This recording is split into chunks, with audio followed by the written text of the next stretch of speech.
But it's not too late for you to change your ways and... I mean, I like this character. I need to get my 2K MR with him. It'll be easy with the two of us.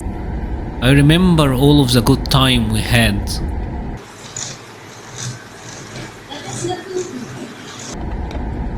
Back to playing Chun-Li after maybe a month or two of not using Chun-Li at all. And I'm actually also using a new pad. So we'll have new pad and a returning character. So no, Chun-Li is like my Pikachu. She's like, even if no matter how bad the situation is, I feel confident going into the match with Chun-Li. She's alright. That's it. I'm gonna go back to Chun-Li. Can't help but feel like something is wrong though. During Season 1 of Street Fighter 6, I feel like it was fair to say that Chun-Li as a character was in a pretty good position. She was widely considered to be one of the better characters in the game. She was really technical, one of the hardest to use, but also an extremely rewarding character if you manage to master her. And now with Season 2, when it rolled around, Chun-Li have fallen off quite a bit. We rarely see her right now in pro level competitions. The results simply are not there, and even on the character usage stats, Chun-Li is really down. So today we're gonna take a look at the unfortunate fall of Chun-Li. What happened? What happened to you? Now let's start first by being honest. Chun-Li was always a tremendously popular character when it comes to the Street Fighter fandom, and in all circles, Chun-Li is really way up there, but she was never really that popular among the players. If we take a look at the usage stats, even during Season 1 when Chun-Li was really good, she wasn't really that popular, and even during Street Fighter 5 she wasn't that popular, and from my experience playing Street Fighter 4, Chun-Li was also not there. The thing with Chun-Li is she's obviously like a super attractive character, and that is one of the main reasons that people always like her, and despite of this, it doesn't translate to a lot of players in the game. There are other characters like, for example, Cammy and Judy, popular characters, but they are played a lot more, and I feel like a big part of this comes down to this icon, right? Capcom always makes Chun-Li one of the hardest, most technical characters in the game, which doesn't translate well to actual players, especially since her natural playstyle also never really was that obvious. And when Street Fighter 6 rolled around, Capcom kept up the same motif. They made Chun-Li a stance character and a charge character, and to a lot of players that is simply extremely overwhelming, especially since there is also a lot of caveats to her that make her pretty much harder than she needs to be. For instance, Chun-Li is pretty much the only charge character that doesn't have an invincible anti-air from charge. Every other character in the game who have charge got a reliable anti-air option, but not Chun-Li. You gotta have to use her Tenshu kicks, and her Tenshu kicks with the input of being down, that's a lot harder for players on pad and arcade sticks than it is for players on leverless.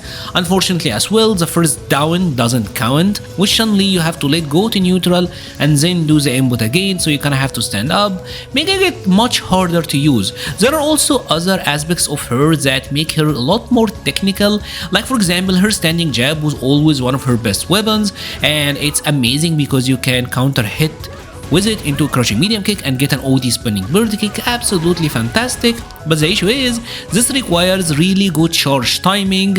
On the other hand, there is a character like Bison who got a very similar move with his OD scissors that doesn't require charge, so it's much easier to use. A lot of her safe jump setups with the BOGO kicks require manual timing to get the safe jumps.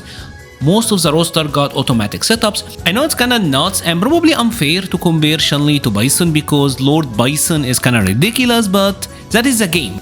So there's a lot of technicality to this character, and technicality is fine. I love me some hard characters to use, but unfortunately the reward have to be there. When Season 2 of Street Fighter 6 came around, Capcom brought with it many changes to the game, which unfortunately most of them were not that kind to Chun-Li. Starting first with the nerfs to the light combos, and now there is more scaling to them. She did a lot of fishing with her standing jab into either a crouching medium kick or a back medium punch, and these were one of her main combo routes. Unfortunately now they're doing less damage. In the combo game in general, you would do a lot of jab into medium for her and butter combo that now does a little bit less damage, even on some of the safe jumps where you would do a crouching light kick into the OD fireball, that also is now doing less damage. So the change to the jab scaling in general hurt her really a lot more than it did many of the other characters. And unfortunately for Miss Chun-Li over here, the bad news doesn't end here, because a lot of her individual changes weren't that great for her either. But before we go all negative and make her sad, we need to cheer her up a little bit. If you have been liking the video but you haven't subscribed yet, please consider hitting that subscribe button. It will make her really happy, and trust me, with the tone of the video, she's gonna get sad right now, but we need to cheer her up. And unfortunately, with the character-specific changes, Capcom took a sort of heavy-handed approach with Chun-Li as well, nerfing two of her most unique traits as a character in this game. Starting first with the standing heavy kick. Chun-Li's standing heavy kick was a very unique move, especially when you use it as an anti-air, because it would naturally put the opponent in a juggle state, and if you cancel into her Serenity stance, you can get some combo follow-ups out of that. This was very unique. I think it's also only her and JP that kind of got moves that function this way, and this could lead her to do a lot of damage, but also this move hit a very specific angle and it's 14 frame startup. That is obnoxiously slow for an anti-air move, so it required a lot of setup from the Chun-Li player. Unfortunately right now this does a lot less damage because of the added scaling if you use this move to start a combo. Also, some Chun-Li players would throw out the heavy kick in the neutral and you can kinda hit confirm it into the stance and get combos, so that also got nerfed as well. And unfortunately they also changed her back medium punch. Chun-Li's back medium punch was very unique in this game because it was one of the very few mediums in Street Fighter 6 that you could reliably hit confirm, meaning you could see the hit, cancel into drive rush and get a combo follow-up on that. And yes, this was obviously tremendously powerful because not other characters were able to do that, and this allowed Chun-Li to have really good conversions in the neutral. But I think it was also kind of fine because it was one of her defining traits. Yes, her walk speed is really fast, her movement in general was really good. Unfortunately, instead of adding more scaling to this or making it so that she gets less damage, they outright removed the ability to hit confirm it or made it substantially harder. And unfortunately, all of this means that Chun-Li lost a lot of what made her pretty unique in this game. If you even check out the recent tier list made by Broski, there was this line. Here. She's kind of just like a slightly worse Guile this season. And it's never good for a character to be like a slightly weaker version of another. That is never good for the playability of said characters. For example, Ryu, I think he's still really good, but why play Ryu when you can play Ken or Akuma? That was always the argument.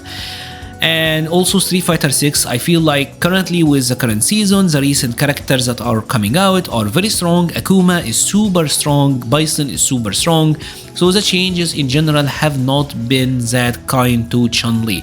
Despite all of this, I think Chun-Li is still a very strong character, all things considered. She's still probably in the top 10 argument, but here's the thing, right? Why play Chun-Li if you can play other characters that are easier and potentially stronger? Especially since her general playstyle or preferred playstyle is also one that is on the harder end, right? Playing rushdown characters for the most part will always be kinda easier, at least to get results with, than it is to play a character like Chun-Li. So she's still really good. I'm actually still playing Chun-Li now. I'm playing Bison mainly and Chun-Li. I'm trying to play both of these characters because I will always love Chun-Li. She will always have a place in my heart. But yeah, she is now, I think, a little bit too difficult for what rewards you get out of her. But I do think she is probably one of the most fun characters in the game as well. So let me know your thoughts. Do you think Chun-Li is still really good? Do you think Chun-Li is not worth it right now? Why do you think Chun-Li was never really that popular of a character? Among the players at least, why was she never played that much? Even when she's super good, she's never really been that popular. I would love to hear your thoughts about all of this in the comment section below. I will be leaving a link to the Patreon, Discord, Twitter and Twitch pages in the description. Thank you so much for watching and stay safe.